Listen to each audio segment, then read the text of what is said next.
نستعينه ونستغفره ونؤمن به ونتوكل عليه ونعوذ بالله من شرور أنفسنا ومن سيئات أعمالنا من يهده الله فلا مضل له ومن يضلل فلا هادي له ونشهد أن لا إله إلا الله وحده لا شريك له ونشهد أن سيدنا ونبينا وإمامنا وسندنا ومولانا محمدا عبده ورسوله صلى الله تبارك وتعالى عليه وعلى آله وصحبه وبارك وسلم تسليما كثيرا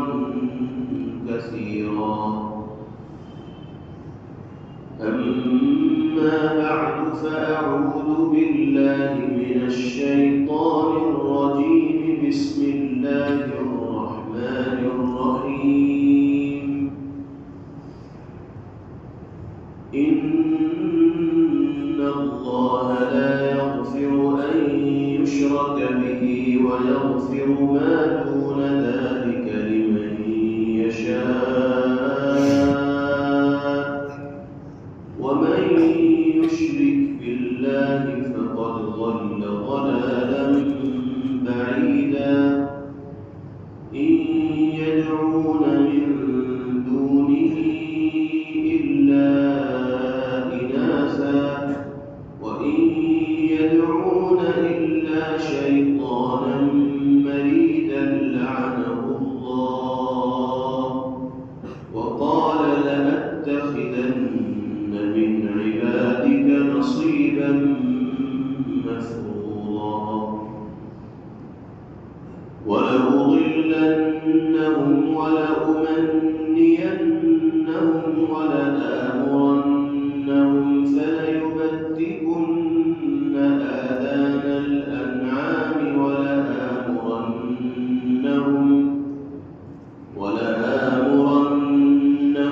فليغيرن خلق الله ومن يتخذ الشيطان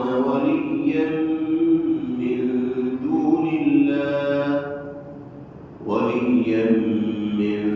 دون الله فقد خسر خسرانا